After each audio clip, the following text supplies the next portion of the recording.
n'abantu be in fact nasanga omusala ne bamugamba nti oli omusajja ali mu kusalya mu biseera bitali bya swala hada alina bagamba nze sisobola kuyingira wakati wa muntu na Katonda we edi swala edi wakati wa muntu na Katonda we so sisobola kubeera mu abo abantu Qur'an beyogera konti yani ha abdan idha salla ate baleka oba abantu babaziyiza okusala kale nolwe ensonga eyo tiyandibadde ensonga ekisibo kyange kituuka tekituuka ekiri wakati wo nani ne Mukama Katonda wo noli asibye oba mu Yudaaya oba mu Hindu oba mu Siraamu yasiba kusinga abasibe kulwa Allah subhanahu wa ta'ala empera tusobola kukola ki ku monopolizinga mpera kuvede Mukama Katonda tusobola zibo monopolizinga ya ali free wachi twati mu restrictinga ekyo tekisoboka busobozi so oli naye nasibye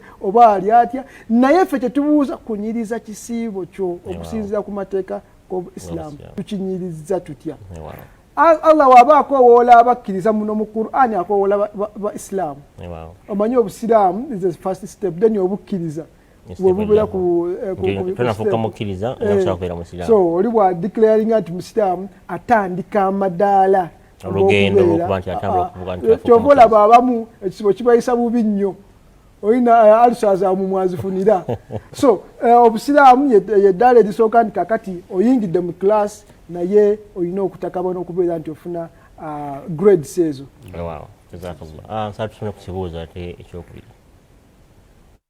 Assalamu alaikum wa rahmatullahi wa barakatuh. Amanya gange bampita Sulaiman Mwanje. Era nange ndi musiramu. Ngayo tukimanyi twakasibako ennaku nnya. Era tukimanyi bulungi nti ekisibo yemu ku mpaji eyokuna ey'obusiraamu. Sofa ekisibo tesinafuna mbuzibu bwonna ne kati ekibuzo kyange kiri nti kati bwe mba nga nsiibye kati nembaako nekyendowooza nenga ekyo kyendowoozezza kibi ngera byemu ku bintu ebyagaanibwa ne nga nsiibye whereby nenva mu mbeera ekisibo kyange kimbalibwako oba kiba kifudde. Wow, kyenuli nsabu. Yes. Musiramu Sulaiman Mwanje abuze ekibuzo kye. Abadde asiibye n'abaako nga alina byalowoozezza nemujja mu mbeera nti okusinziira ku njigiriza ya Nabbi sallallahu alaihi wasallam oba kale nga sinnatuukaawo ebintu ebimu bya butonde gye tuli ng'abantu of which mu mbeera ey'okusiiba tekikulobera kukola ki kugenda mu maaso na kisiibo kyo era nga wekiba nga kikutuuseeko tekisazaamu kisiibo kyo gamba ebimu ku byonoona ekisiibo omubaka yatugamba biri ebintu bisatu alhijamatu okwerumika alqai'u okusesema okitegeera then al ihtiram okwerooterera kyekyo kyembadde nzijako nti okwerooterera butonde olaba obeeraawo mu normal life naye era nekituukawo ng'obwongo bwe buli nawalala nnyo ne weesanga nga kikutuuseeko jasinga olaba wekituuka ku sayidi y'abakyala naawe omusajja kya butonde so ekyo tekikulemesa kola ki mu ngeri y'emu nti ebintu ebimu ebyo ebifuluma mu mubiri tebiyinza kulemesa kusiiba okitegeera naddala ku sayidi yo nti gwe oli muki oli mwana wa bulenzi oli musajja tekikulobera kusiiba. Mpaziko n'ekirala waliwo hadithi ya nabiyina Muhammad sallallahu alaihi wasallam nti omuntu bw'alowooza ku kintu n'atakissa mu nkola ate ekyo kimubalibwako nti akoze ekibi. Ate ekyo kimubalibwako nti alowoozezza bulowooza n'atakissa mu nkola. Kale n'olw'ensonga eyo naddala ati wano tuba tusaanye oku-emphasizinga aim ya Ramadhan. Nti mu Ramadhan eno ey'ekitiibwa abantu balina kusiba mu adhkar kubeera nti basoma Qur'an ey'ekitiibwa kubeera nti balina dars gye babeera basoma beewale nnyo ate okugenda ku mitimbagano okubeerayo n'ebiboozibozi ne groups ez'enjawulo wabula waaba ali ku mutimbagano abeere saawa zino ku YouTube oba ku Facebook alabe program eri ku BBS fine oba abeeremu ezo darasa ezisomebwa gundi ekyo ki kwegamba kiteekawo embeera nti ate tojja kubeera mu birowoozo bingi ojja kubeera nga wenna oli mu kutendereza nsaba ate tufune ku bibuuzo ebirala insha allah ebiri ku WhatsApp tulabe ate bannaffe biki babuuza ate babe nga baddibwamu insha allah. Assalamu alaikum warahmatullahi wabarakatuh. Amanya gange bampita Nalujja Mahamusa era nga nsinzidde eno Kira. Kati Sheikh nze kyembadde mbuuza infact mukwano gwange yaŋŋambye mubuulizeeko. Mukwano gwange ali lubuto lwa mwezi gumu n'ekitundu naye zino ennaku zonna abadde asiiba nga talina buzibu bwonna, tasesema, tafiiringa dizzy, kwegamba ekisibo kibadde kimutambulira bulungi paka we yawulidde nga bagamba mbu oba oli buto tosiiba. So ng'abuuza asobola okgenda mu maaso ng'asiiba kubanga ye yeewulira bulungi, talina buzibu bwonna, olunaku alutambuza like lumuggwerako like atuuka okusibuka nga she's just the same. Assalamu alaikum warahmatullah. Mwebale kuweereza, tusiima empeereza yammwe. Wow. Mukyala Nalujja Mahamusa ekyo kibudde bulungi. Mukyala Nalujja Mahamusa mukwano gwe ali lubuto lwa mwezi gumu yetalaba obuzibu bwonna, tanafuna buzibu bwonna. Okugoberera relaxations ezatuweebwa Allah nayo is part of taqwa. Actually taqwa. Allah bw'agamba nti bw'oba oli mu lugendo ng'otambula raka zibeerezi ezandibadde nnyo eza zuhur oba asir oba isha kendeezaako okukikola ng'oli mu lugendo kaseera ako eyo taqwa. Bw'oba tokikoze ate weewaggudde gwe n'olemerako oba ate tebuba na buwulize tebubeera buwulize obwo obeera mujeemu nawankubadde oli mu kukola ekikolwa ekyalagirwa era ekituufu nayo oyisizza we wandikomye. Kaakati omukyala ali olubuto Katonda aba alina kyali kukutonderamu ekyetaaga care. Actually wetuba tutandika actually antenatal zitandika ku mwezi gwennyini ogusooka oli kasitaategererawo wennyini eyo care etandika kwegamba omukyala oyo ali olubuto care ye ekyukamu era n'abasawo bagamba jangu buli mwezi oba oluvannyuma lw'ebbanga bwezi tukucekinge kwegamba olina okubeera ng'omonitaringibwa gw'oyinza okuba towulira bulungi naye ate ekiri mu ggwe kyo kiri kitya kuba ate kiri kyo kibeerawo ku lulwo gwe owulira bulungi yes naye ate ekiri mu lubuto kyovudde olaba nga abamu buffe tuzaala abaana nga balina complications naye nga ate tetumanyi ku lwaki. Oli mulamu kitaawe mulamu naye ate n'ozaala omwana nga alina complications kwegamba kiri eri kyagala kino manyi aya ya Qur'an egamba nti la taqtulu awladakum temutta baana bammwe naye wano mu ngeri emu obwendala gw'oyinza okulowooza nti oli mulamu tewali kyowulira towulira kusesema towulira dise oli bulungi naye ng'ate olina okukusako okusaaba omwana kati lwaki togondedde teeka lya Mukama Katonda liri n'obeera nti gw'oli seefu n'omwana we naye ali seefu. So kyekyo kyetugamba abantu nti w'omanyira nti oli lubuto bwoti awo wennyini okusiiba wekukoma okukwo n'obeera nti owaddeyo fidiya omusomo gwa fidiya gujja kujja oba n'obeera nti oluvannyuma lw'okuva mu kaseera ako oluvannyuma lw'okuyonsa ate ekisiibo ekyo ddamu n'okisiiba. Tusobeneyo ku kibuuzo ekirala inshallah. Assalamu warahmatullahi wabarakatuh. Sheikh mwebale kuweereza tusiima kati waliwo ekibuuzo kino nti omuntu we baba nga bawoowe omukyala n'omwami ne babeera mu kikolwa kyabwe eky'abantu abakulu naye ekiro ekyo ne babeera nga tebasobodde kunaaba bakuyita janaba like okunaaba okwetukuza okufuna ghusl and all that kati like nebeera kuti ne tubatwala till morning ne bagenda okudda engulu nga ssaawa zaddaako zaweddeko dda baba bakkirizibwa okusiiba nga like ddaako yaweddeko tebannaba kwetukuza kunaaba. Kibuuzo kirungi nnyo. Babadde mu mbeera bagenze okuzuukuka ng'obudde buyise tebasobodde kulya ddaako. Kino ekibuuzo nja kizzaako wali bwe tutandikidde nti wano alinga agamba nti tasobodde kulya ddaako so olunaku alutte. Okitegeera kyekigendererwa kyennyini kyetwogeddeko nti ddaako si yatteeka. Okitegeera nti weeba ekuyiseeko tojja kusobola kusiiba. Ddaako bwekuyitako tekisobola kugaana kusiiba. Kola intention omalirire ogende mu maaso n'ekisiibo kyo.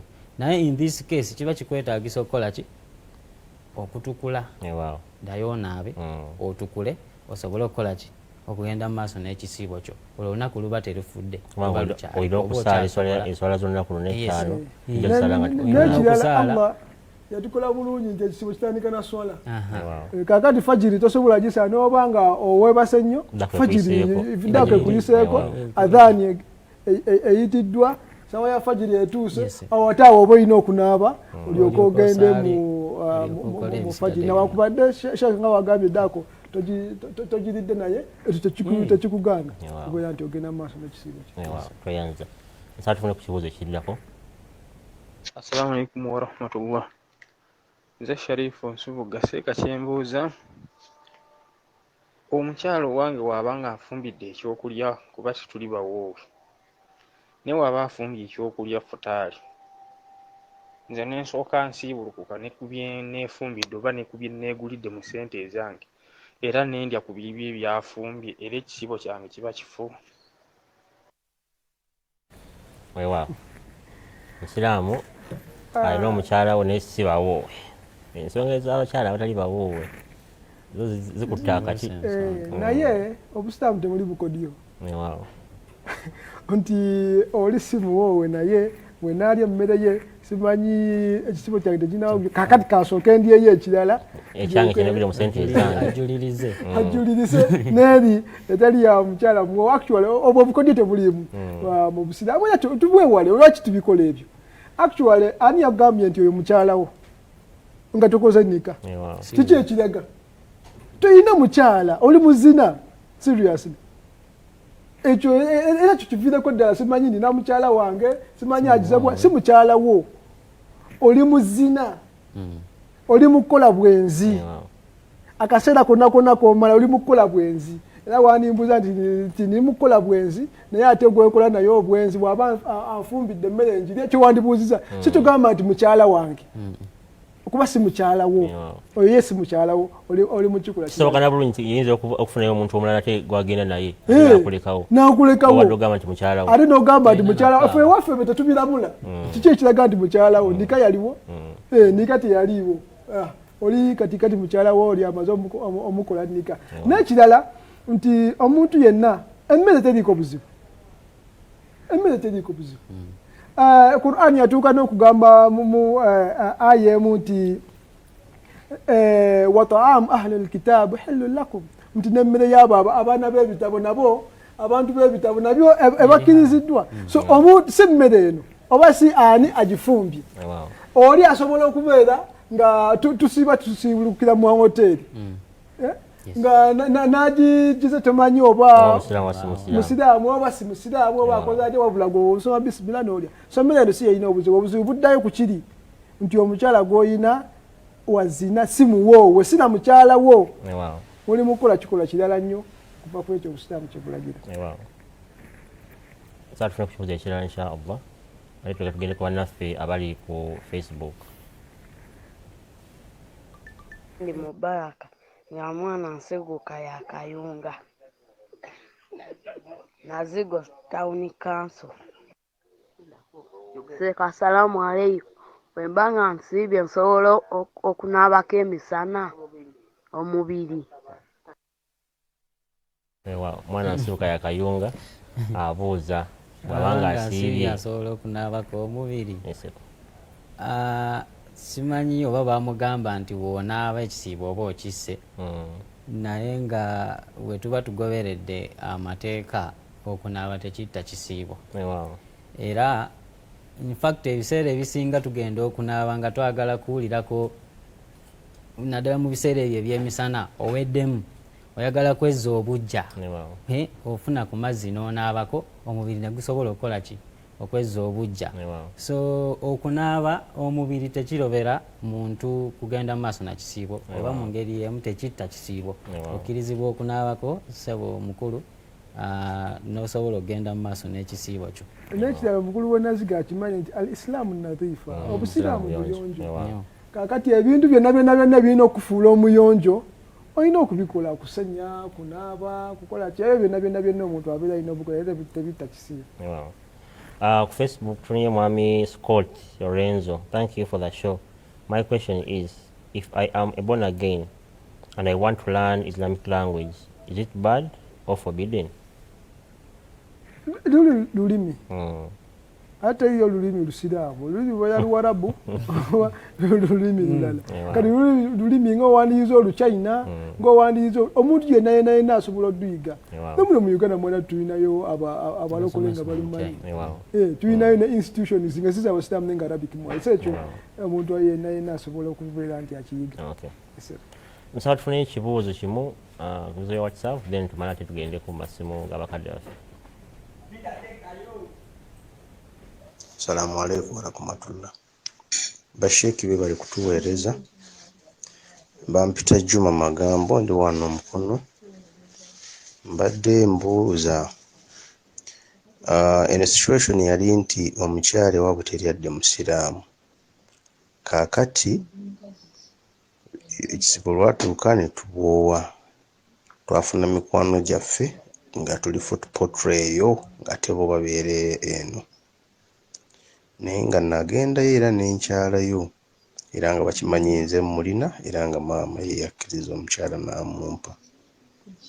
Kati ne tuwoowa ne certificate yo ne bagituwa naye nagenda obuuzaako ne baŋŋamba nti ebyo byali si bituufu tugenda kubiddamu we tunaabiddamu certificate eri bagenda gicrossinga batuwa endala oba tunaasigala ku eri gye tulina kubanga certificate Sheikh Aweri gye yatuwa yali ya Supreme Council.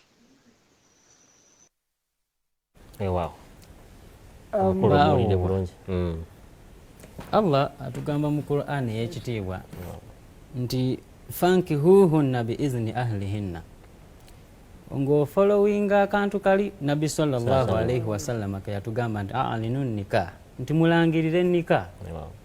Ono mwami Nsubuga bwe mbaserabidde erinnya agamba nti yagenda ne bawoowa era maama w'omuwala n'akola ki yasooka nakulaba abazadde yalaba abazadde maama w'omuwala ne bakkirizaganya era n'asobola okukola ki ne basobola okuteekawo nika ne balangirira nika kitegeeza nti yayanukula omulanga ogw'okukola ki ogw'okuwoowa era bw'abanga yawoowa kaakati ku nkomerero ate omugambe nti certificate nfu ekyo ndaba nga kiba tekituukiridde kubanga nti singa omuntu awoowa ekikulu ky'okuwoowa kyeki nti olangiridde nti bannayinza okuva n'olwaleero Sulaimaani ne Fatuma baki mwami na mukyala kitegeeza bano ba Mustafa ba Paulo ba Peter abadde baswama bakole ki babiveeko kubanga kati okuva n'olwaleero omukyala akakasiddwa nti mukyala wa Sulaimaani in this case ndi mukyala wani Wansubuga. Kaakati we bukya ekyo nga kimaze okuggwa then nika eba ewedde kati eyo certificate nfu oyagala nika bagiddemu oba oyagala bagikole batya.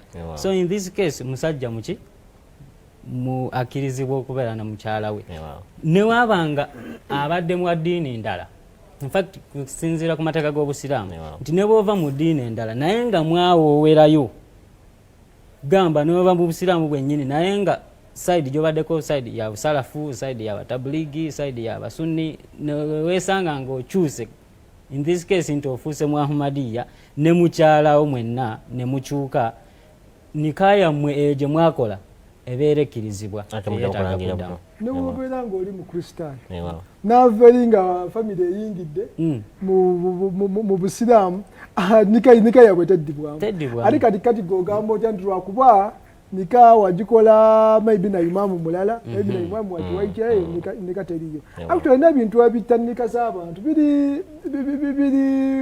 biri clear tewabadde wali nika ogikosa mu nkukutu tebaddewo kuba nabi Muhammad yagamba nti waj'aluha fil masajid nti era nika ezo muzikolere mu mizikiti kagambye n'ebiwandiiko nti certificates kujuliriza kukakasa nti mutuufu nti lwakuba ojajjagala nga bagikusabye naye tekirinayo nika weeba ewedde eyeeba ewedde okugyako maybe nga seeka naye ayagala kuteekinga paasi mu luwombo kaakati kwe kugiddamu naye ng'ate tetukalubya busiraamu obusiraamu tetulina bukalubiza bantu enika ebeera ewedde era ssebo nikaayo tewali asobola kugitta nikantuufu. Nsaba ate tugendeko mu masimu tulabe abali eruyi eyo biki babuuza era ki bagamba.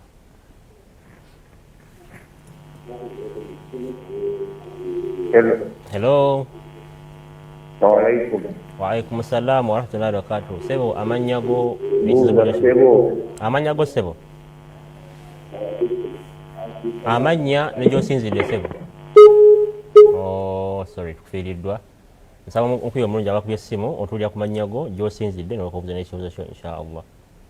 Ali ku ssimu halo. Hello. Waalaikum salaam wa rahmatullahi wa barakatuh. Sebo amannya go gy'osinzidde n'ekibuuzo kyo. Hello tukulya bulungi sebo. Waalaikum salaam wa rahmatullahi wa barakatuh. Ese mwami Hussein osinziddewa mwami Hussein. Wasinziddewa? Oh, wow. Yes, sir. Tukulya bulungi mwami Hussein genda mu maaso. Yes, sir. Ife twawera waka mu Ramadhan y'omwaka guli okuwedde. Yes, sir. Naye kyebatembuuza we tetwa nga kyegwajizedde naye batembuuza nikaya enaffe ebeera ntuufu oba tulina okuddayo batuwoowere muzikiti kubanga baire bali batuwoowera muzikiti. Nwali waka. Wow. Kale sebo bakishe bagenda kuddamu ensonga yobe ng'oginyoka bulungi. Wow. Hello. Yes, sebo. Hello. Omuwe fo mulungi nsaba nti bw'obanga okuba essimu nga tuze tukirambulula nti beera nti either okendeza eddoboozi ya TV set yo oba va mu kifo wooli obenga okusebyako emabega kuba tojja gamba nti ojja kwagala okwewulira nga ate ne bwekwessimu. Hello. Hello. Waalaikum salaam wa rahmatullahi wa barakatuh. Hello. So kuya bulungi.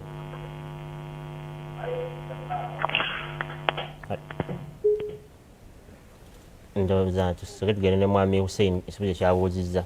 Bo baba nika yaabwe bagirangira nga bali mu maka gaabwe mu nnyumba tebasobola kuba nti babeera mu muzikiti.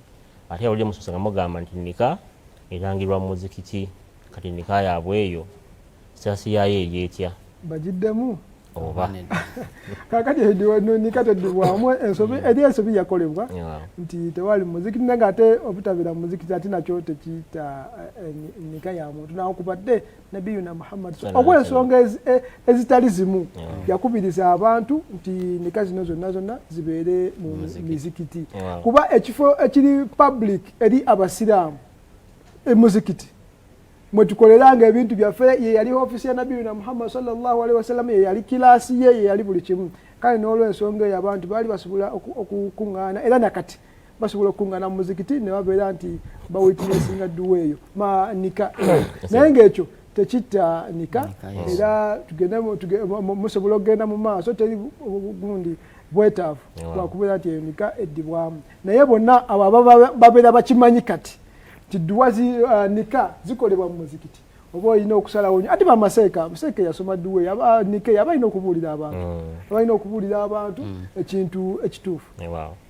Otuyire ku mpewo bakadde baffe abasoozaka eri abababuuza ekibuuzo era batugambye nti tujja kiddamu nti omusiraamu addewe Arua n'abuuza nti singa aba atuuse essaawa y'okusiiruka nga ye bino ebiriwo birala talina naye alina mayirungi nasigala akola atya akizibwa okuba nti asibuluka nga akosa sigala n'amayirungi mu ngeri yemu era n'ekibuuzo waliwo ekize wano ndaba nga kyefaanaanyiriza embeera y'emu.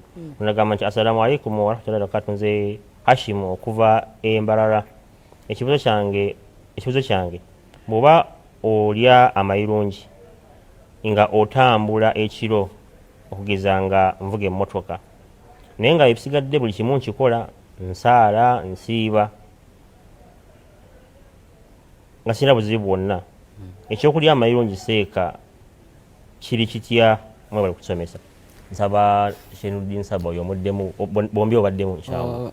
Okusookera ddala eddiini y'Obusiraamu esaakya eddiini nti ya bwangu era erina injunctions zeekulaga biki by'olina okutambulirako biki by'otalina kutambulirako. Nti makyazi omuntu olina okusibulukuka naye ng'ate tolina bya kusibulukukirako, so amayirungi guga kuli kumpi, amakulu nti otambudde nago mu nsawo okitegeera. So mu ngeri ng'eyo tosobola kugamba nti nsibulukukire ku mayirungi ng'okimanyina bulungi nti Allah amayirungi gano tagakkiriza kubanga amayirungi sigala byonna bibaliwa mu bintu bikola ki bitamiiza. Nabiyuna Muhammad sallallahu alaihi wasallam atugamba mu hadithi emu nti ma athqala kathiruhu faqaliluhu haramu, nti ekintu ekitamiiza n'ekiba kingi obungi bwakyo n'okiba kitono kitya stiru kibeera tekikola ki tekikkirizibwa. So awo waali ffe tulina enkola gye twakolangamu nti kiseera kyatuukanga nga oli tolina mazzi tolina ki naye ng'oli katugamba oli mukuba otambula, baatugambanga nti afuna akasubi okole ki ogaye kubanga okimanyi mu biseera by'emisana bw'obanga oli kukakozesa kitta ekisiibo kyo kuba kabeeramu amazzi, so ng'ofuna akasubi n'okola ki n'ogaaya. Sijja kuadvisinga kukozesa mayirungi kubanga Allah tagakkiriza, ojja nakutta busi kisiibo kyo. Ate n'omulala oyo agambye nti agalya mu biseera bya kiro nsuubira naye muzeemu, however nti ebirala abikola asiiba asaala ebyo. Katonda ye mu Qur'an ey'ekitiibwa atulaga nti buli kirungi kyokola kisasulwanga bw'okikoze. In ahsantum nti bw'okola ekirungi ojja kubenefitingamu nga bw'okikoze. Wa in asa'atum falaha, era bw'okola ekibi mu ngeri y'emu ojja kwesiŋŋaana nti ebizibu byonna consequences ezinaavaamu ojja kuba oli responsible.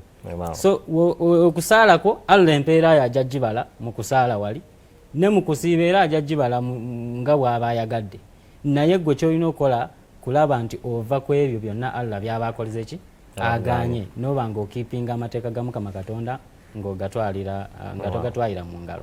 Yes, ono abuuza Sheikh, assalamu alaikum warahmatullahi wabarakatuh, is all music haram? Abantu baffe ndowooza bakyabulamu okubuulirwa ekigendererwa ky'okusiiba kuba tetujja kubeera mu kisiiba ate ekibuuzo kya music kiyingiremu tekijja kusobokera. Naye music mu ngeri ffe gye tumutegeeramu ennyimba eziri awo kuba saagala kikategorizingira mu genre ebitontome abantu bye bateekayo nedda saagala kiri kirala nekiri kirala. So wano wenja okugambira nti music yenna alimu ebyo Allah byeyagaana mu kyamu ne nabiyuna Muhammad sallallahu alaihi wasallam.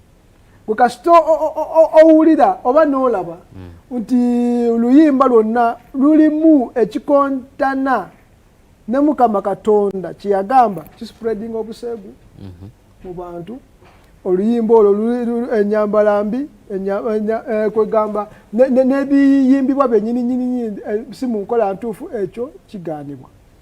naye ate waliwo n'ennyimba zaffe ez'ekisiraamu kwegamba zakutendereza Mukama Katonda zakukola ki kirala nakyo kirala lwakuba ate bannaffe ba exceeding the limit nti ate nabo bayingizaamu endongo bayingizaamu ate endongo kwegamba n'olabira ddala nga mazina agawedde emirimu ate ekitakkirizibwa nti ate n'abakyala babo bennyini obalaba ngati mu Qur'ani ekitiibwa Allah abagamba nti ate n'ebigere byammwe mutambule mpola mpola n'ebigere byammwe omanyi abakyala bano tubatwala nga glasses naye Muhammad yagamba al-qawarir their glasses in Islam so yabagamba n'okugamba nti n'oba mutambule bulungi temuleekaanye ebigere byammwe amalowooza agagava mu ngatto z'akakondo biki ebyo obeere nga muli bakakkamu kale n'olw'ensonga eyo okibanga ate mu bino ebyokuyimba ebyo byebiyingiddemu n'ennyimba ez'abo abeeyita nti bayimba nnyimba za busiraamu nabyo byebiyingiddemu haramu buli kimu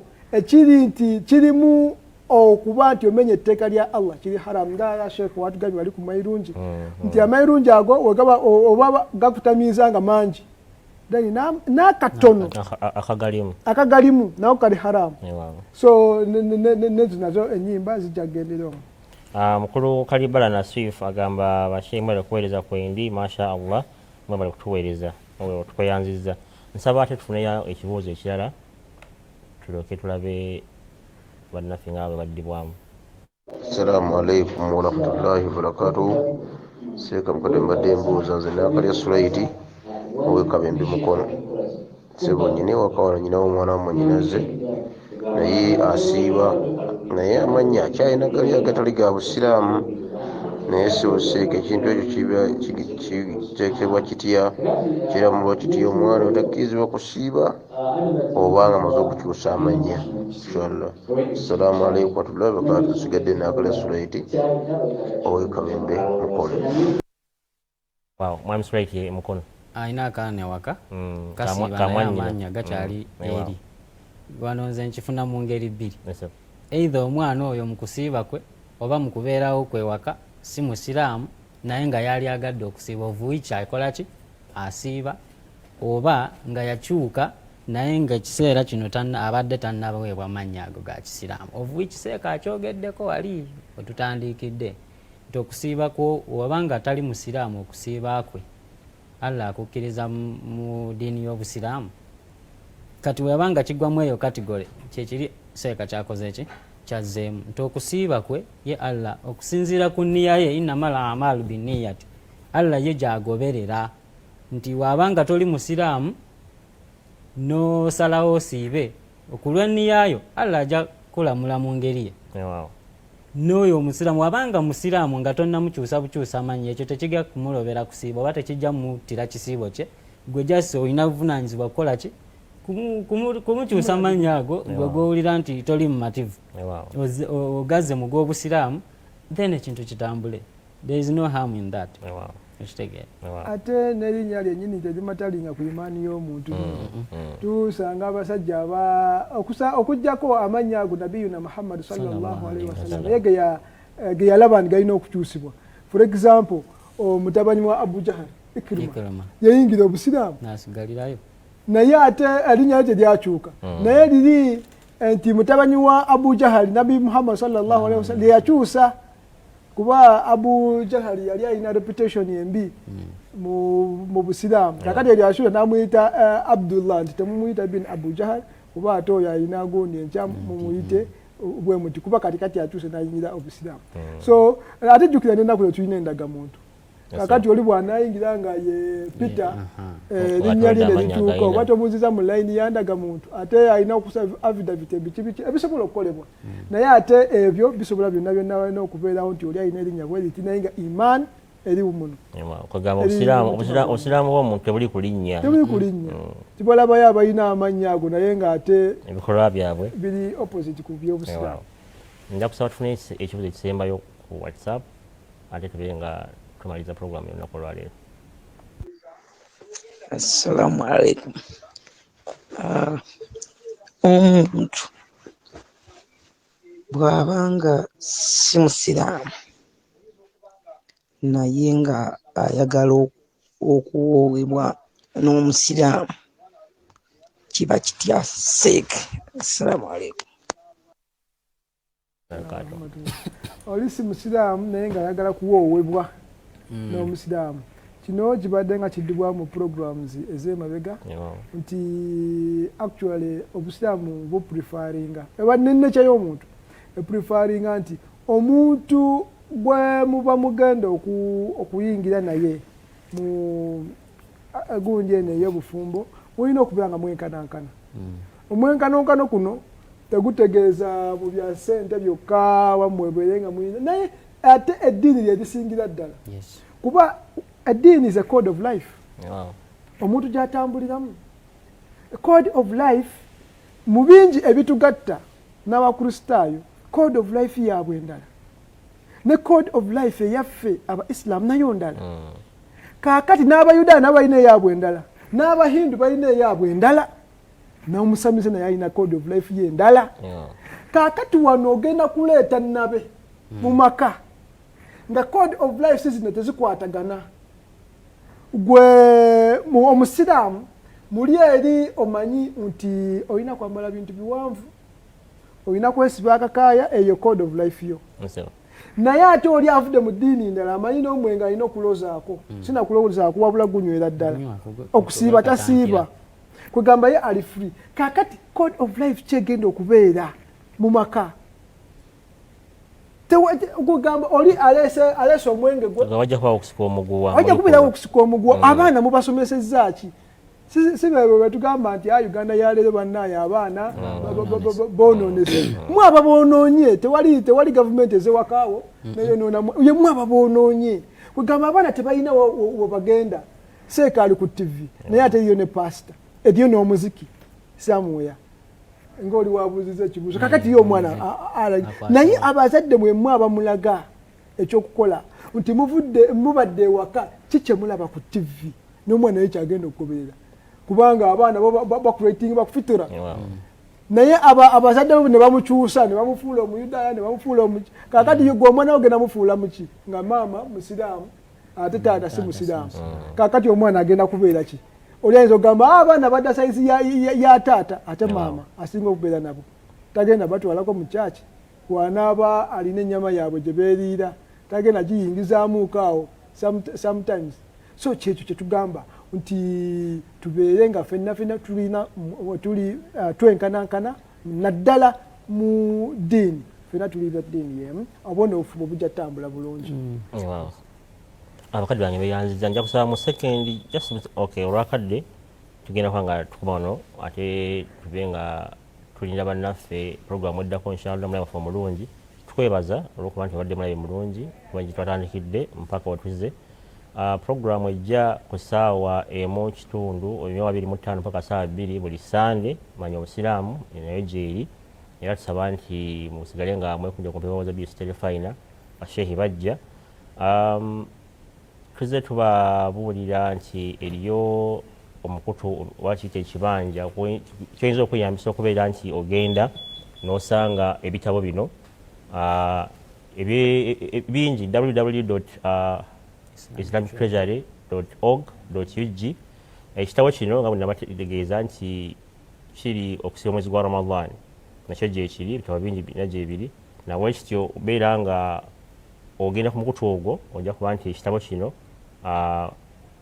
manya ekikwata okusiba omwezi gwa Ramadhan obeera nga okyefunira kuba bingi ebinyuvu ebikirimu oba oli awo bye batasomesaako wano n'ebitabo birala bingi Qur'ani ekitiibwa nayo gyeri n'ebitabo birala bingi kumuliitu so obeera nga okukyalira omukutu ogwo.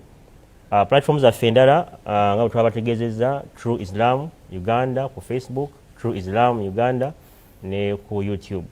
Nja kwebaza bakadde bange abaisiramu Jamaat Ahmadiyya ababeera nti programu eno bagifugiramu omusimbi. Production team Mwami Ali Bagwebo ne tiimu yo, Mwami Bwanika Lawrence, Mwami Kalyemenya Peter ne Mwami Waiswa Marvin. Tubeyanza okuwaayo obuseera byammwe kulaba nti mukola omulimu gwa ttendo tusaba Mukama Katonda asirimu ekisinga obulungi era amuli ebyetaago byammwe. Naffe tusaba nti okusiba kwaffe kuno Allah akukkirize era tusaba nti tube nga tutambula wamu mpaka ntambako ekisibo kino inshallah Mungu nga atuwadde obulamu tube nga tuyiga kubanga okuyiga ebyokuyiga bingi tebiggwaayo Nensaba omwana waffe omulungi nti tubeere wamu mpaka ekisebo kyonagwako tujja kubeeranga ssaawa 11 mpaka ssaawa 12. Nzamba Mukama Katonda abankuumire omwanjuzi ate era omukuza puroguramu eno Ssegonyi Ismail Kiyemba. Assalamu alaikum wa rahmatullahi wa barakatuh. Wa alaikum assalam wa rahmatullahi.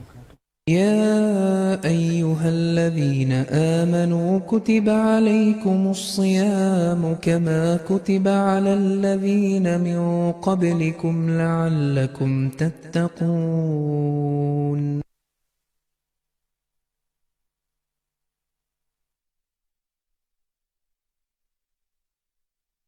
أمة السلام. صيام شهر رمضان واجب علينا الله okusiba omwezi gwa Ramadhani kituka kataka bange Allah صيام شهر رمضان واجب علينا okusiba omwezi gwa Ramadhani kituka kataka bange Allah Khalifa Haruna Abdun Nur gemanya gange Allah ummati salam no chechibine chikubire tali Allah صيام شهر رمضان واجب علينا mwezi wa Ramadhani kitukakataka bange Allah صيام شهر رمضان فرض علينا Allah okusiba mwezi wa Ramadhani chatulali kwa kabange Allah صيام شهر رمضان واجب علينا mwezi wa Ramadhani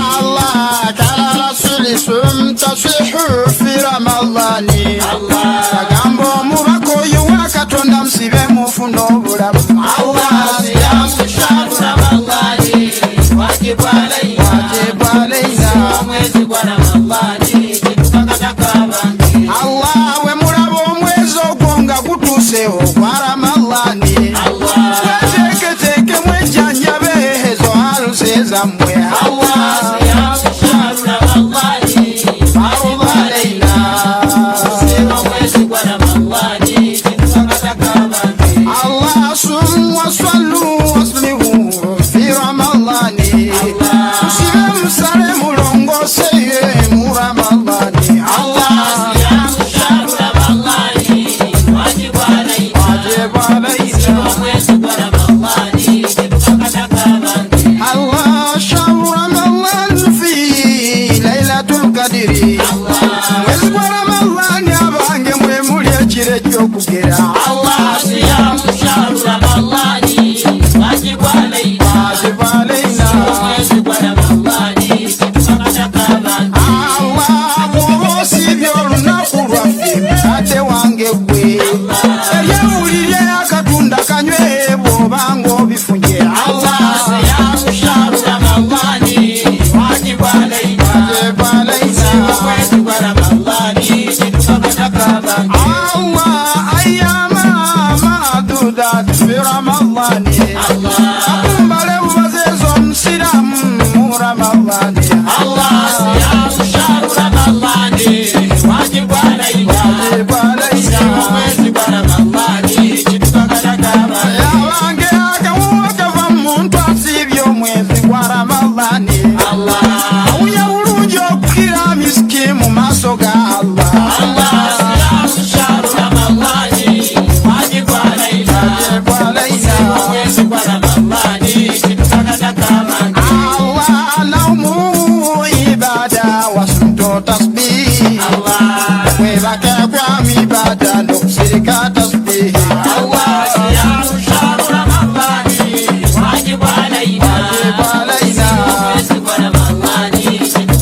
الذي أنزل فيه القرآن يجب على رمضان يباني ومكر القرآن الله صيام شهر رمضان واجب علينا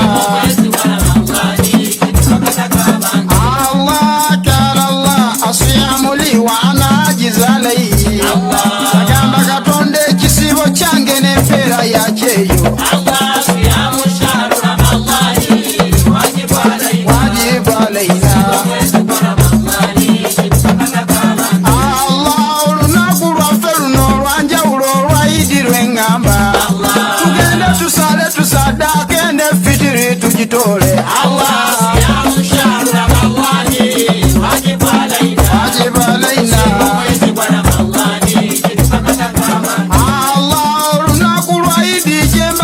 temwedi bagabange mwese bulungi mwambale bulungi neidi mukisale wajibu alaina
Faine ya